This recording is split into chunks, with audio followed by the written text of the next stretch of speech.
What's up and welcome in. Up ahead on today's Locked On Bulls with me, Matt Peck, and my co-host, Big Dave Watson.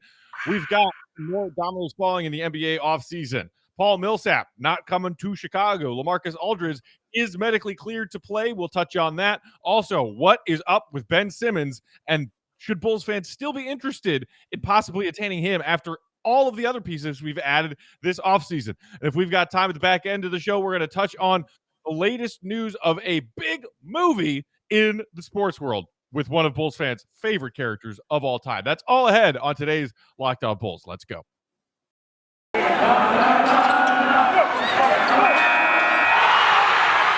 You are Locked On Bulls, your daily podcast on the Chicago Bulls, part of the Locked On Podcast Network, your team every day. Here are your hosts, Matt Peck and Big Dave Watson.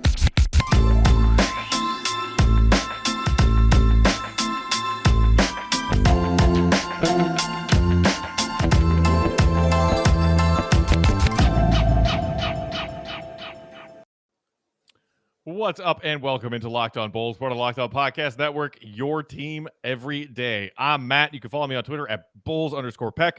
You can follow my co-host Big Dave at BAWL Sports. And you can follow us at Locked On Bulls. You can also hit us up on that text and voicemail line, 331-979-1369, or shoot us an email at lockedonbulls@gmail.com. We are going to do some mailbag content on tomorrow's episode, Friday's episode, to send y'all into the weekend. But for today, plenty to get to. Big Dave, how are you, my friend? It's been a couple of days. Yes, and I feel sad for you for not seeing my face or hearing my wonderful tone for a few days. But you're here now. Yes, and I'm here. I'm wonderful. I'm happy. Feels good. End of the week is almost here, and that's always a good thing. Gets closer to football, to be real with you. Dude, we are close. We are almost a single-digit days until the Bears season opener. Wow. Yes. Which, by the way, if you are a Bears fan in addition to a Bulls fan, go check out Locked On Bears with Lauren Cox. He does great work on that podcast. And Bears season, getting close. But in the meantime, this here is a Chicago Bulls podcast, and it is a slow news week as we have now reached September. But there are a couple bits and pieces. Let's start with this, Big Dave. After reports that Paul Millsap was considering the Bulls, or at least the Bulls were pursuing him, among a few other teams, it was announced by Shams Charania this morning, Thursday morning, that he has indeed agreed to a deal with the Brooklyn Nets. Sad face, because that would have been some solid front court depth for the Bulls. But here's the part that I think Bulls fans should focus on. After that tweet, Shams followed it up by saying this: Millsap considered several playoff contenders, including the Warriors, Bulls, and Clippers, before the four-time All-Star committed to a championship favorite in Brooklyn. The fact that the Bulls are even a team mentioned with those other teams, I think is significant, don't you? Very significant, Matthew. We are never the ones mentioned with those teams. No. Those teams that, again, are mentioned are ones that are in serious championship contention. The Bulls are still kind of in hopeful championship contention, but logical playoff contention. You know what I mean? So it makes sense when a vet, and we talked about that on the show, it makes sense that, he would go to Brooklyn. And you mentioned also, he might also get a chance to start, and that might be appealing to him also. But, getting a shot at a championship, it's not the worst thing in the world. Like losing to Brooklyn, it's like, okay, yeah, makes sense. Kevin Durant, James Harden, Kyrie Irving. Yeah, makes sense. You would come over here, and try to have your opportunity to win. But you said it, Matt, like the fact that we're even in contention, the fact we were actually under serious consideration from Paul Millsap to come over here is awesome to me, and it honestly doesn't feel bad. Like I don't feel like it's a slap in the face that we lost to Brooklyn. No, and we were talking about this last week. It would have made the most sense for Millsap to go to Brooklyn. If they wanted him, and at this stage of his career, what he really wants to do is contribute in a role-playing manner to a team loaded with stars, and even despite the fact that they were, bounced in the conference semis last season, are title favorites coming into next season. Some might still say Milwaukee, but look, I think Brooklyn had a better offseason than Milwaukee did. And assuming that their big three are healthy and available, Brooklyn, with all of their other moves, Patty Mills, that was an awesome ad for them earlier this offseason. I think they're more talented on paper than Milwaukee, maybe more talented on paper than any Western Conference team. So if Millsap wanted to ring chase, Brooklyn was clearly going to be the answer, and that's the answer that we came to today. Right. But again, Bulls fans should focus on the positive here, which is that of the teams he was considering, the Bulls were one of them, with the Warriors, Clippers, and Nets. Yeah, that is otherworldly kind of respect that this Bulls organization is suddenly getting. And the fact that you even read the phrase playoff contenders and then the Bulls are one of the teams listed after that phrase, that's new. We haven't lived in that world in quite some time. And it's a bummer because I think Millsap would have done a lot of good things as a role player on this Bulls team for this upcoming season.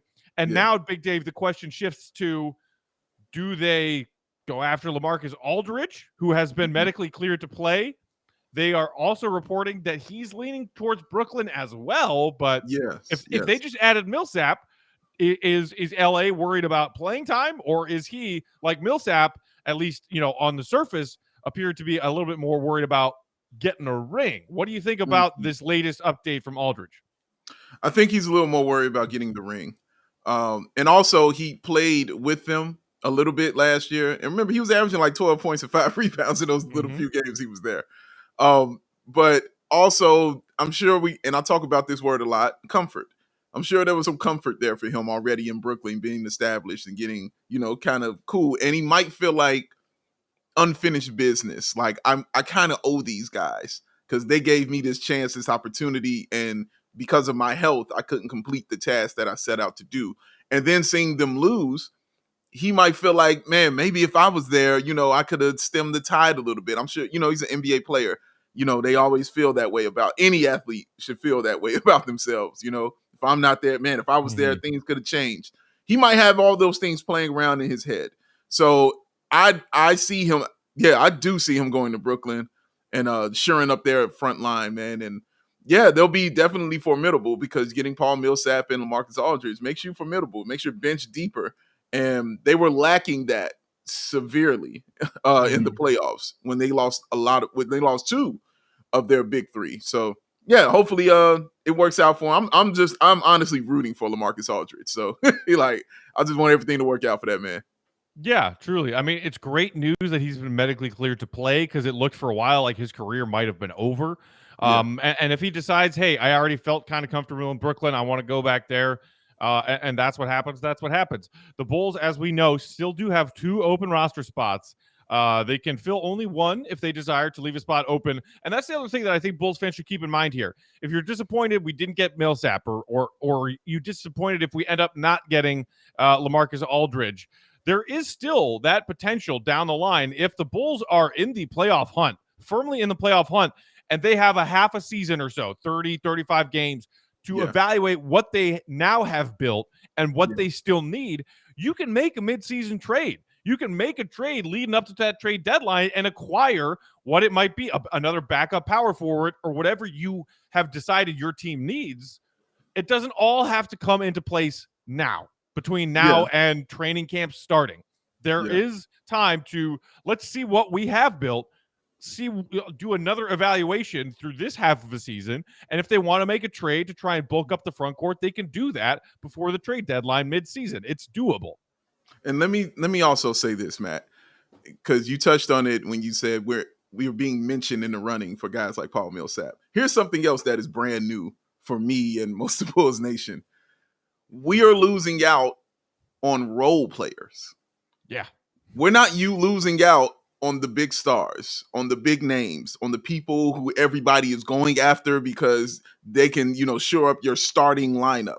We're losing out on role players, guys who will not be in our starting 5 at all. Our starting 5 is set. Guys who will be coming off our bench. That is huge, guys. That is really huge. And not even the 6th man or 7th guy. Like, you know what I'm saying? Like the 8th man off the bench. That's who we're losing out on right about now. So this is another thing I'm not used to, Matt. And that's why it also feels good. And you've already added 2 role players, solid rotation guys, one via outright free agency in Alex Caruso, and one via one of your many sign-and trades in Derrick Jones Jr. You got your starting 5 set, and you're also adding role players this offseason to what you already have as far as, okay, you still got Kobe White waiting in the wings, healing. Troy Brown Jr. is here. They brought back Javonte Green. They brought over Marco, last year's second rounder. There's plenty here. There's plenty here to play with, and there's plenty for this team to start the season as is. We did hear from, I believe, Michael Scotto, a reporter, that they are somewhat interested in James Ennis. We'll keep an eye on that if anything happens there. I know some Bulls fans are saying maybe, Rondé Hollis-Jefferson, he's still available. He might be a decent add. We'll see what they do. But as I said, they've got time to figure this out. Okay, before we get to the next big thing of what the heck's going on with Ben Simmons, and is there any tie between him and the Chicago Bulls, Big Dave, would you like to tell our listeners about Sweat Block? You know what? I've been dying to tell them about this. So yesterday, Matt, I walked outside into the sweaty abyss known as the world. And I walked out, and I went out bold because I went out with a jersey on. No shirt underneath, nothing. I just went out with a jersey on. And I had the utmost confidence walking out with that jersey. Why? Because the night before, when I took my shower, I put on the sweaties of the block. Yes, I put this on, ladies and gentlemen, last night. And you know what I used? I didn't even use this one, which is the extra large maximum clinical strength. I didn't even use this one. I just used the one that the CEO gave me for free. I used that one of the wipes. I used one of the wipes. That's it. Yeah, just put it on. One of the wipes did that. Man, it works. Let me tell you guys right now, it works. All right. It kept me dry. I'd say about 90% dry just for the regular, but I'm not a regular sweater, which is why I got this joint, which is the maximum for real. I can't wait to put this on, man. It's going to be putting a plug in the dam when I put this joint on right here, baby. And I can't wait to do it. Listen, go get you some of this, all right? Doctor created, doctor recommended, works up to 7 days per use.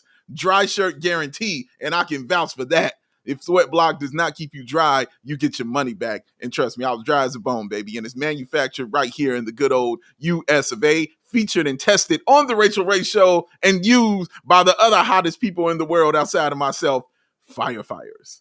It's your little secret. You can wear it when you want to wear it. Put it in your little toiletry bag when you go out of town. I promise you it'll come in handy. And you can go to sweatblock.com and save you 20% on the product if you just put in the code locked on. And also, when you get that free one, like the CEO sent me, underneath it, here's something I didn't know. Underneath it, there's another code for you to save more money the next time you buy it. It's just awesome, man. Sweat Block is doing their thing. You should get down with this because I know you're sweating. So get on down with Sweat Block, man. Get it. Use it. Sweat Block. Stay dry. Today's episode is also brought to you by DirecTV Stream. Does this sound familiar? You got one device that lets you catch the game live, another that lets you stream your favorite shows, and you're watching sports highlights on your phone while you got your neighbor's best friend's dog's login for the good stuff, for the premiere stuff. Well, I want to tell you about a simple way to get all of that entertainment you love without the hassle, and a great way to finally get your TV together. It's called DirecTV Stream, and it brings your live TV and on-demand favorites together like never before. So you can watch your favorite sports, your favorite movies, and your favorite shows all in one place. That means no more juggling remotes, no need to buy another device ever again, no more juggling a bunch of different accounts, and the best part, there's no annual contract. So get rid of the clutter and the confusion and get your TV together with DirecTV Stream. You can learn more at directtv.com. That's directtv.com. Compatible services, compatible device required. Content varies by package. All right, Big Dave. Yes, sir. So even just about an hour before we hopped on the mics to record here, we got one more update in the Ben Simmons drama, which is that the Golden State Warriors, who have on a lot of betting sites the best odds of landing Ben Simmons in a trade. This is via Anthony Slater. Warriors talks for Ben Simmons have, quote, never even really been alive, despite reports that the front office is split. So we've always heard that the Warriors are maybe one team that could be interested in a big haul to get Ben Simmons, add Simmons to the core there, try and make another championship push with Steph, Draymond, and hopefully a healthy Klay Thompson. We've also heard talks about, hey, maybe it's finally time that the Blazers break up the Dame and CJ McCollum duo, and maybe you ship CJ and another piece or two and try and pair Dame and Ben Simmons. But what we do know, as far as reporting earlier this week, Simmons wants out. He feels like he has been disrespected all offseason. He feels like he's shouldered more of the blame than he deserves for their playoff exit. And it seems like part of the report said he won't even show up to training camp, that is a threat he's made. Trade me because I ain't showing up. Almost Aaron Rodgers-esque, the little jerk. Way to censor yourself, Matt. Good job. Proud of you. So, Big Dave, I know Ben Simmons was a hot name for Bulls fans leading up to free agency before DeMar and Lonzo and all of these pieces got added. Do you think that the Bulls should still be at least sniffing around to see what it would take for a Ben Simmons haul? Because we have been hearing that what they are asking for Ben Simmons is an outrageously over-the-top King's ransom. And the Bulls have already added some solid talent, but as far as tradable assets, now the cupboard is significantly emptier. True. I want to say yes, but the logic in me is screaming no. So I have to say no. And it's really because if he comes here, he's not starting. Like he won't get into that starting five. That's crazy. Ben Simmons, isn't it? Yeah. All NBA Ben Simmons. All NBA Ben Simmons. 4-time All-Star Ben Simmons. Okay. Defensive team, first team, Ben Simmons will have to come off the bench here in Chicago. Because one, you get Lonzo at the point. And Lonzo, you heard him specifically say, I was brought here because they wanted me to be me. Well, you're not going to bring him here to him to be him and then say, hey, we're going to need you to go to the bench. That's not how that's going to work. He's going to be the starting and that starting point guard for you. You're not going to put him at the 2, obviously. You're not going to put him at the 3, obviously. The only place he would fit is the 4. And that's where I could be like, okay, I could see a debate there happening right now with Patrick Williams, or do you want Ben Simmons? Because Ben Simmons, one thing he can play is defense. One thing he will do is pass the ball. Like, even as bad as he is, Matt, as bad as I shouldn't say as bad as he is, as bad as people are saying he is, he still, on his worst day, gets you 15, 7, and 7. It shoots 58% from the field and will defend for you. He is that guy. But, man, he cannot shoot. And I don't think, and again, I don't know Ben Simmons like this. I don't think Ben Simmons wants to play the 4. I think he wants to have the ball in his hands.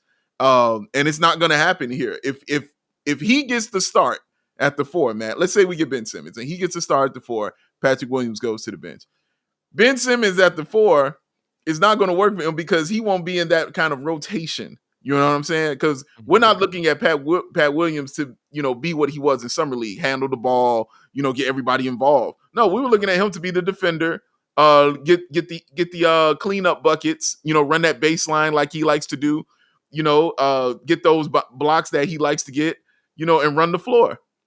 And he's comfortable with that. Ben Simmons and the money that you're paying him is not a number 4 option on your team money. Okay. So for those reasons, I don't think that Ben Simmons would fit, on this team. But when I take a look at, I think they'll do their due diligence. I think they'll take a look because, come on, Matt, be for real. Like if they say, hey, you give us Kobe White and we're in the first round and second round pick. You know what I'm saying? Like you got to kind of look at that. Like, wait, hold on now. You got to kind of look at that. So that'll be interesting though. But I think I see Ben more so in a team like Houston, a team with a lot of picks who has a lot of room for him to come in and, play any position he really wants to. Yeah. You mentioned Golden State. I can see that. You mentioned Portland. I can see that for CJ McCullough in like a 3-team trade. Even New Orleans, just because of all the picks, that they have compiled. I can see those things happening. But here with the Bulls, if he wants to play the 4 and be the 4th option on the team, and sure, but I don't think the Bulls would do that and pay him all that money. it seems like one too many steps to make right now, doesn't it?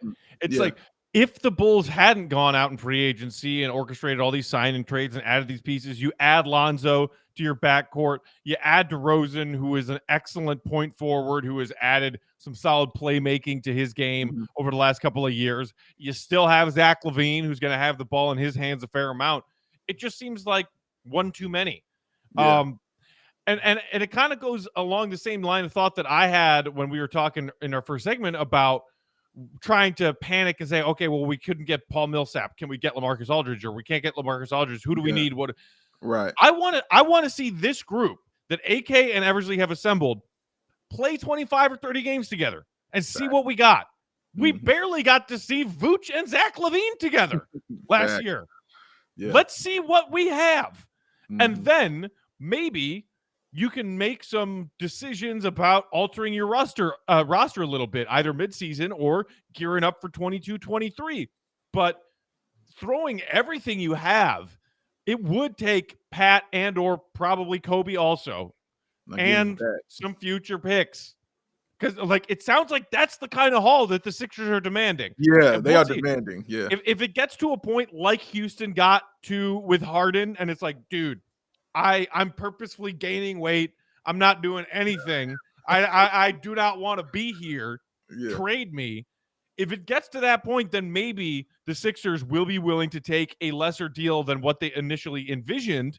But I don't want the Bulls to get in that crazy mess.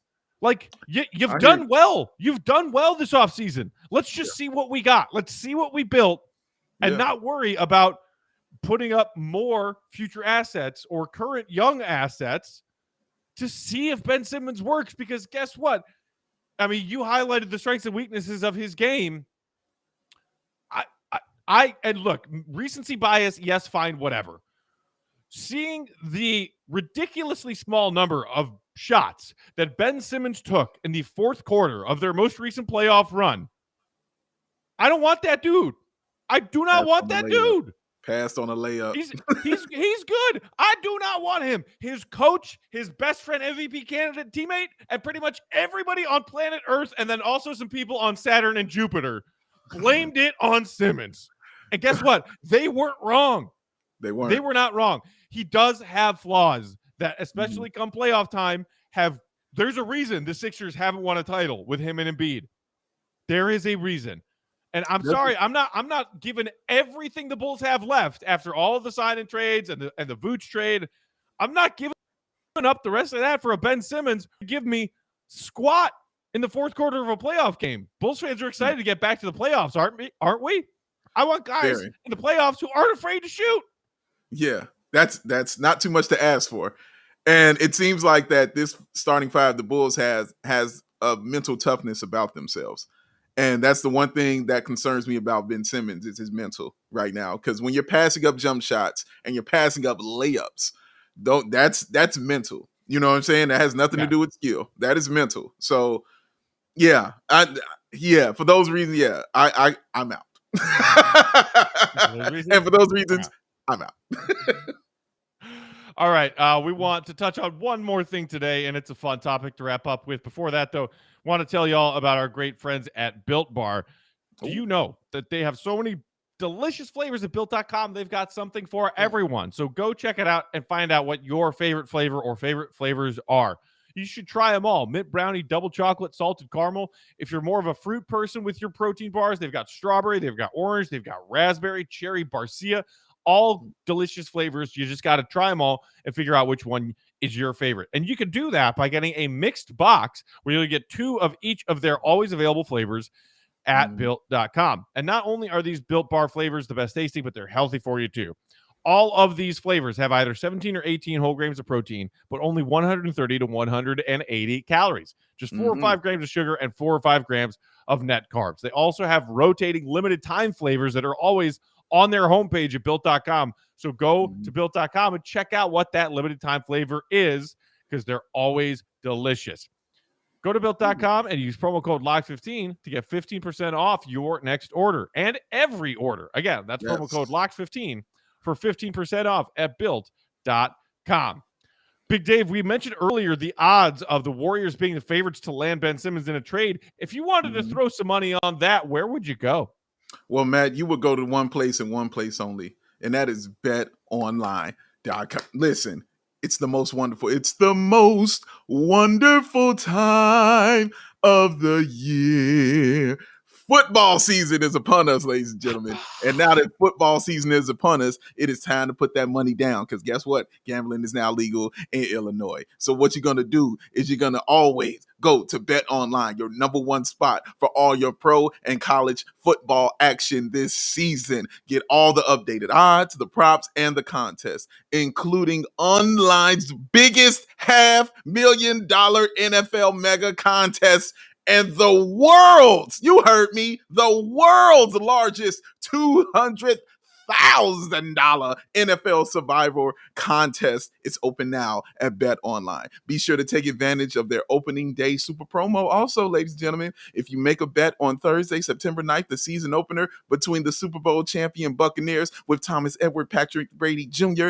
and the Dallas Cowboys with Rain Dakota Prescott, and if you lose, your wager will be refunded up to $25 for new customers only when signing up and using the promo code NFL100. It is the fastest and easiest way to bet on all your favorite sports, from football, basketball, boxing, right to your favorite Vegas casino games, y'all.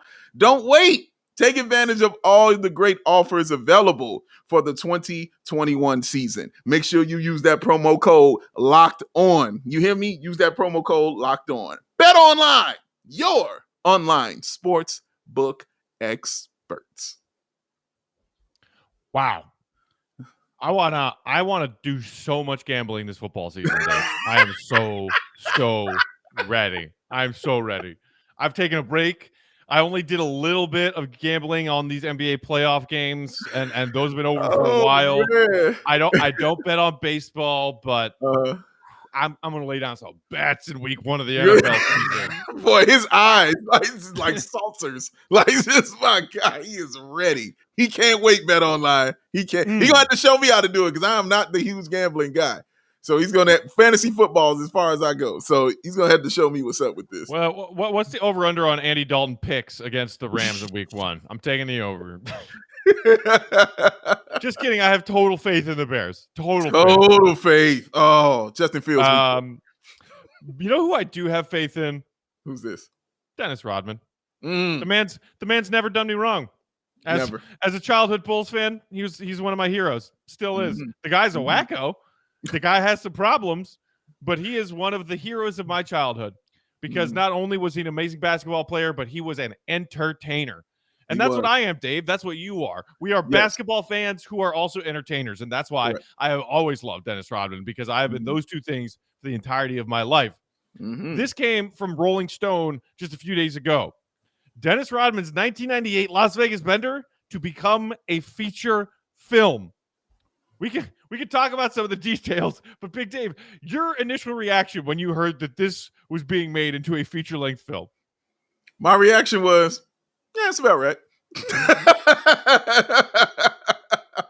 It has everything. I mean, I'm sure they looked at The Last Dance, first of all, just as a whole, and saw just all the insanity and craziness that was going on within it, and was like, wow, that is wild. And then I'm sure they saw the success globally of what this was, the award-winning success of this documentary, and the fact that you can go to ESPN and still at the bottom of their ticker, you'll still see, hey, The Last Dance is playing on ESPN. You can still go watch it. So it's still a huge deal. And I'm sure they saw that and said, you know what? Let me go ahead and let's make some money doing this. And one thing I did see, though, Matt, is the person who wrote this. I like what he said about how he came up with this. He was like, yeah, I was just getting over COVID. And I was coming down off of that, and I saw that, and I was on like, wow, this is insane. And I wrote about it, and it turned into a movie. He was like, that's really how it happened. I was like, wow. Yeah, so if that's how you came up with it and wrote it, I'm like, this is just, it matches just how insane it was of what Dennis Rodman went through. And I'm excited for it, Matt. I'm excited. I really am. I know you are too. Oh, I am thrilled. And I'm also thrilled that I read they will be taking some creative license, is what they use to describe it, when it comes Ah, to the actual story. So we know from watching The Last Dance, or if you were around when we were around and heard the newspaper reports and the right. Sports Center reports, and they rechronicled it in The Last Dance, the Dennis saying, I need a vacation thing, and him going off to Yeah. Vegas, Yeah. that happened mid-season. Right? Yeah. Scotty is still out with his recovering from his injury. Michael is saying, Dennis, I need you, man, because it's you and me and a bunch of scrubs, pretty much. That 98 team was running on fumes, and Scotty was out. And Dennis said, I need a vacation. That happened mid-season, right? The movie is going to shift that timeline to say, here's a 48-hour Vegas bender during the NBA Finals in 1998. Right. It's sort of blending that with something else we know to be factual, which is that during those 98 finals, while he was in Salt Lake, there were rumors that he would go down to Vegas in between the 2 Salt Lake games or the 3 Salt Lake games or whatever. But we also know that he went and did some professional wrestling thing during the 1998 NBA Finals, not granted permission to leave by the team. All of a sudden, it was just, hey, we're watching wrestling on TV, and there's Dennis Rodman? Like, that dude's got an NBA Finals game in about 12 hours. Smoking a cigar. Yeah. Smoking cigars. So for the sake of storytelling, I don't know about you, Big Day. I am fine with the fact that they're just kind of tweaking where and when these events happened and the timeline a little bit, because I think it'll make for a more entertaining movie. Well, yeah, I mean, that's what all movies, you know, like I tell people, when you're watching a movie about someone that's based, that's why the word based is always the word you should look at. You know what I'm saying? When they based on the true story. Go in thinking you're going to see about 65% of the truth. You know what I'm saying? Like, just go in based on that, and the rest will be entertainment. You know what I mean? You know what, Matt? Thinking about this, there are scenes just pop up in my head like, yeah, that's going to be in there. Yeah, that's going to be in there. Because I know what also really sells this is the fact that Carmen Electra is a part of this story. That's also what really sells this. On top of that, the fact that they said they had sex at the Bulls practice facility in the middle of the floor. Like that, that sells it. The fact Bang it in the Berto Center, baby. Come on, dude. Like, you know, somebody working there walked by and saw that. It was like, what the? Nope, ain't see nothing. Didn't see anything. Dude, you know they had sex on Jerry Krause's desk. You know they did. I think that's you. You just want that to be true. You just want that to be true, man. Tell me you did it, Dennis. Tell me you did it. But dude, no. Oh, the other part that pops in my head is I know the scene when Dennis is in the hotel room with Carmen Electra and Jordan comes walking in. Like, you know what I'm saying? Like, get your stuff. Let's go. You know what I mean? I want that scene. You know what I mean? I want that because I don't know why I just see Samuel L. Jackson. You know what I'm saying? Like, get your stuff. Let's go. You know, and we out. You know. So that's the thing that the Rolling Stones report did not mention, and I'm curious. It did mention that Rodman will be one of the executive producers of this film, and they mentioned, you know, the writer, written by Jordan Van Dina, who recently wrote Animaniacs, Phil Lord and Christopher Miller, main producers. It doesn't mention anything about casting, and so I was curious. It's like, okay, so is this like a reenactment kind of feature film where Dennis plays a 25, 30-year younger version of himself? Is he casting himself in this? Are they going to get an aging Carmen Electra to be in this film? Or are they going to have to cast actors to play these people, to play Dennis Rodman, to play the likeness of Michael Jordan, to play Phil Jackson, to play Carmen Electra? Because if so, holy crap, that opens an amazing can of worms question of who gets cast in these roles and who would be the best people in these. Because just now I was thinking, who's an actor I know who I think would play an amazing Dennis Rodman? And I mean, I only thought for about 15 seconds, but I came up with nothing. I mean, Dennis is such a weird individual. That is not an easy role. That is not an easy role, man. Dennis is weird, and he has very particular mannerisms and nuances to his behavior. Good luck to whoever gets cast in that role, because guess what? Expectations will be high, and that role will be difficult. Yeah, and that's because Matt Pett is talking to you. Because Matt Pett will be watching this with a laser focus, like you better not screw this up. Expectations are up here, man. Up there, man, and high, dog. I don't know. That's a good question, Matt. The first person who came to my head was like Terrence Howard, Okay, or something like that. I Or can see that. you could cheat with Idris Elba if you want to. Sure, why not? Yeah, I thought Idris Elba, but I thought he's a little too old. You know. Fair point. They are playing a younger version. That's a good point. You're right about that. So yeah, we got to go through the Rolodexes on this, man, and see who they got, and go through our list and see who's available, because it's so many awesome, juicy parts, in my opinion, on this, and I just want to know who all will be in it. I hope Jack Haley gets a shot in this also, because him and Dennis were pretty close. Yeah. I know Phil Jackson will be in this for sure. He'll definitely be in there. I hope Scotty gets some love in there too, man. It's so many things you can do, and it's so many things you can kind of play with in this, man. But yes, the main thing is who will play Dennis Rodman. That's who I want to know. I mean, and I wonder when this news broke. Clearly, if it's green lit and they're saying this movie's happening, people have been talking about this since the Last Dance came out, probably, and they did the Dennis Rodman episode, and somebody said, yeah, we should make a full movie out of this Dennis Rodman Vegas thing, because who's calling their agent right now saying, I want to play Dennis Rodman? Who are those people who are brave enough to be like, yeah, like get me in on this audition, or get me in a room with the producers and the writer of this film, because I think I could play You got to be a very confident actor to be like, yeah, I can pull off Dennis Rodman. Yeah, it's true. You got to be. The possibilities are endless, because you can even sneak in Madonna if you want. You know what I'm saying? Like, you can sneak that in too. Like it can work if we're changing timelines and changing stuff like scenarios. You can get Madonna in there. She showed up in Vegas. Why not? Why wouldn't that's not crazy to think she would show up in Vegas and see Dennis. Like, that's not crazy. So yeah, no. It's so many fun things you can do. I just had a thought. Tell me if it's not based on physical resemblance, but based on the way that he acts and and who MJ is. I just had an MJ casting thought. Don Cheadle, like the no nonsense confidence of Don Cheadle in a lot of the roles that he plays.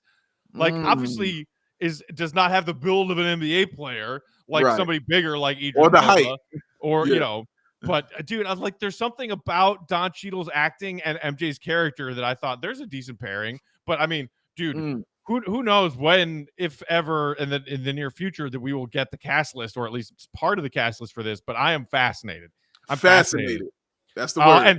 And if anybody out there listening has any ideas, casting for the Dennis Rodman Vegas movie, let us know. Send us a text, 331-979-1369. Who do you think should play Dennis and MJ and Phil and Scotty and Carmen Electra? Because this is fascinating to me. And it's like, as soon as they sent that tiny 20-second teaser for The Last Dance, like the year prior, then all of us got so excited and we're just waiting around like, oh, come on. Man, that's how I now will feel between now and when this Rodman movie is released. So yeah, you all will get your updates on what's going on with the movie right here on Locked On Bulls, courtesy of main man Matt Peck. I promise you, it's gonna happen. I'm setting an alert for 48 hours in Vegas on Twitter. It's like the Hangover basketball style. Like, oh yeah. Absolutely. It seems like it could be a crossover between a sports movie and a hangover movie, and that sounds pretty darn entertaining to me. It does. All right, that's it for today. Thanks everybody for tuning in. As always, just a reminder, if you're listening to this in your podcast feed, we are also on YouTube now, and we are 2,000 and growing as far as our YouTube subscribers. So thank you to everybody who has already subscribed to our YouTube channel. Appreciate y'all. And come find us on YouTube if you haven't already. Subscribe to Locked On Bulls on YouTube. We're going to do some mailbag in our episode for tomorrow to send y'all into the weekend. So hit us up, 331-979-1369, or shoot us an email, lockedonbulls@gmail.com. For my partner, Big Dave, I'm Matt. Thanks for listening. Have a great rest of your day, and we'll be back tomorrow with a freshie. See Red be good. Peace out.